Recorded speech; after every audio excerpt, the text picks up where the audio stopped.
একই দিনে শহরে বারবার মেট্রো বিভ্রাট। সকালবেলা ৪৭ মিনিট শ্যামবাজার মেট্রো স্টেশনে দাঁড়িয়েছিল মেট্রো।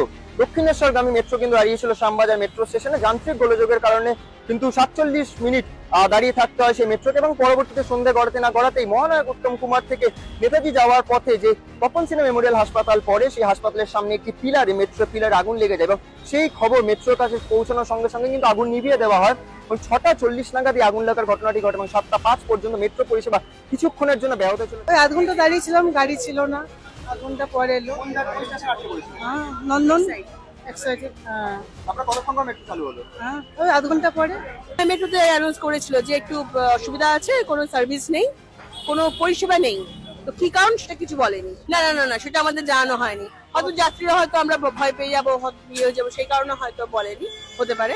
বাট আমরা আধ ঘন্টা তো আমরা দাঁড়িয়েছিলাম আর প্রচন্ড ভিড়, ভীষণ ভিড় ছিল। এই যে মেট্রো যে বিভিন্ন স্টেশনে যেখান থেকে অফিস থেকে বাড়ি ফেরত যাত্রীরা আটকে পড়েছিলেন এবং মেট্রোর ভেতরে কিন্তু তারা রীতিমতো আতঙ্কিত হয়ে পড়েছিলেন, যদিও মেট্রোর পক্ষ থেকে তাদেরকে জানানো হয়নি ঠিক কি কারণে মেট্রো দাঁড়িয়ে রয়েছে, কিন্তু তাদেরকে বলা হয়েছে যে কোনো এক যান্ত্রিক ত্রুটির জন্য কিন্তু মেট্রোকে দাঁড় করিয়ে রাখা হয়েছে।